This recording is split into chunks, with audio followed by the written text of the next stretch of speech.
네, 요즘 밖에 나가면 정말 숨쉬기 힘들 정도로 뜨겁습니다.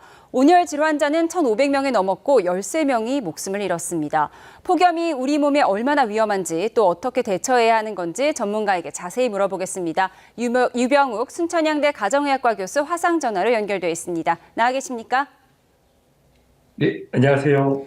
네, 어제 경기 여주에서 첫 40도를 기록할 정도로 가만히 서 있기만 해도 어지러울 정도입니다. 지금까지 폭염으로 인한 환자가 1,500명을 넘었고 숨진 사람이 현재까지 13명에 이르는데요. 예년과 비교해서도 폭염이 심각한 수준이죠. 그렇습니다. 사실 이것은 대한민국에서만 상황이 아니라 이웃나라 중국이나 일본에서도 이 폭염으로 인한 사망자, 온열 질환에 대한 보고가 나타나는데요. 중동 지역에서도 현재 섭씨 55도씨가 넘으면서 노약자라든지 또는 이 냉방기기에 대한 사회적 약자분들이 피해를 입는 현상들이 발생하고 있습니다. 네, 주로 반일하다 의식을 잃거나 열 경련 증상을 보이는 경우가 많은데요. 이제 모자를 쓰고 또 긴팔 옷도 입고 해서 햇볕을 가리는데 그래도 위험성은 줄어들지 않는 건가요?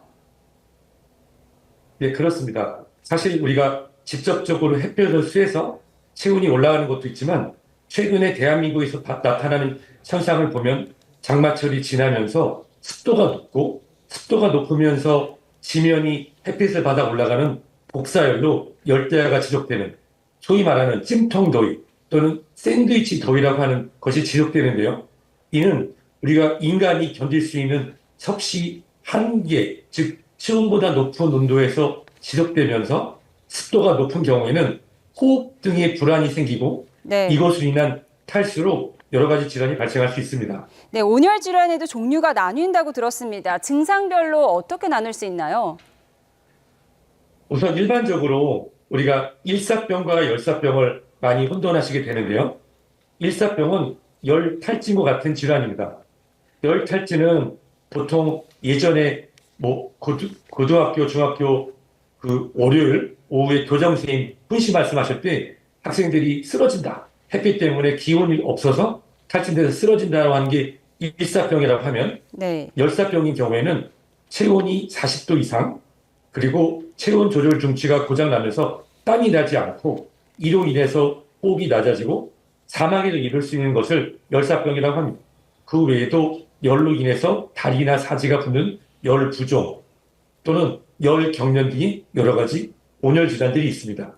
네, 말씀하신 것처럼 고령자가 특히 위험하다고 하지만 나이가 젊다고 안전하진 않을 것 같습니다.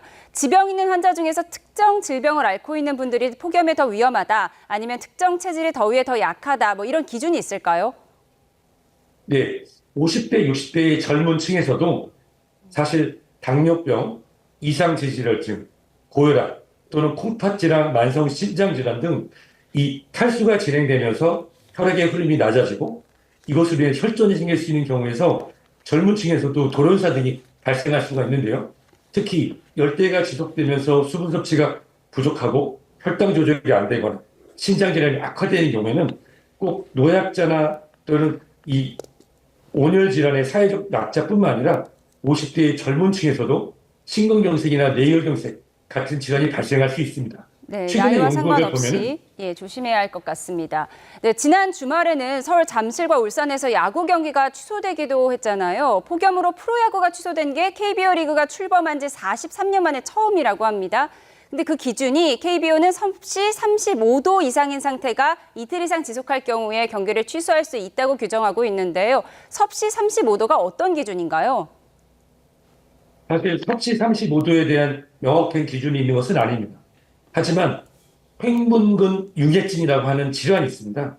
횡문근 유계증은 즉 체온이 상승하면서 근육이 융해, 즉 녹아내리는 듯한 증상이 발생하고 그 근육의 조직들이 편유를 타고 심근경색 또는 급성 신장질환인 급성 심부전을 일으킬 수 있다고 판단되는 것입니다.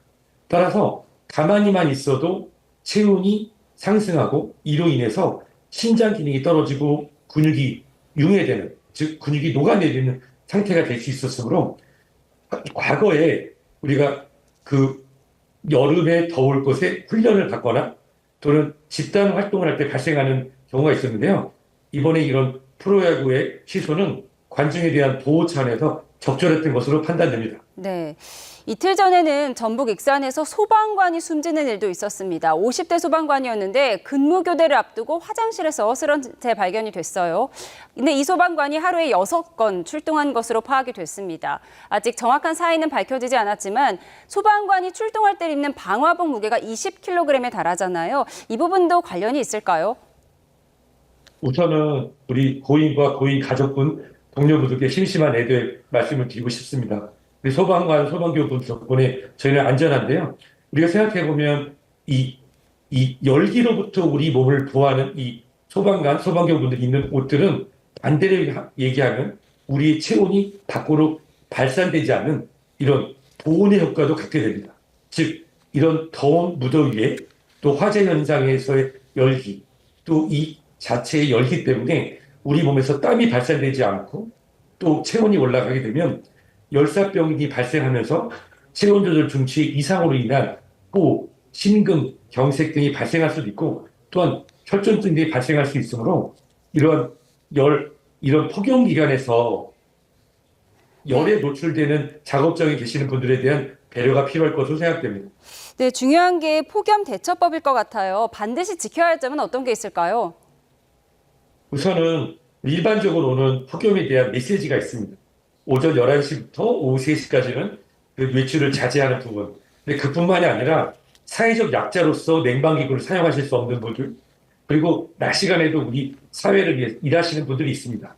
일하시는 분들은 혼자 근무하지 않고 2인 1조 집단으로 근무하면서 휴식할 수 있도록 교대 근무에 대한 그런 규칙, 매뉴얼을 확인하고 우리 이웃 중에서 이 사회적 약자로서 냉방기구가 없는 분들, 혼자 계시는 어르신들에 대한 사회의 따뜻한 관심과 또 관계기관에서의 이런 매뉴얼을 만드셔서 폭염은 이제 재난입니다. 재난이기 때문에 매년 반복될 수 있어서 이를 대체할 방안이 필요할 것으로 생각됩니다. 네, 야외 근무하시는 분들은 조심하셔야 할 것 같은데 또 덥다고 에어컨 아래만 있다가 냉방병 걸리는 사람도 많습니다. 에어컨을 적당하게 트는 방법 어떤 게 있을까요? 예, 우선 냉방은 이 적정 온도로서 섭씨 24도에서 28도씩, 권장은 26도에서 28도인데 사실은 26도보다는 24도에서 28도를 권장드리고요. 또 오랫동안 냉방을 하는 경우에는 냉방병이나 호흡기 건조로 인한 겨울, 여름철 감기가 생길 수 있습니다. 따라서 에어컨을 트시는 환경에서는 50분에 가동하면 5분에서 10분 정도 환기, 혹시라도 단체로 이 큰 실내 빌딩 등에 있는 경우를 하면 우리가 얇은 옷등을 또는 얇은 덧옷 등을 통해서 체온을 유지하면서 냉방병을 예방하고 따뜻한 물을 자주 마심으로써 이 냉방 속의 탈수를 예방하는 지혜가 필요할 것 같습니다. 네, 폭염 속 온열 질환 예방법까지 알아봤습니다. 지금까지 유병욱 순천향대 가정의학과 교수와 함께했습니다. 고맙습니다. 건강하세요.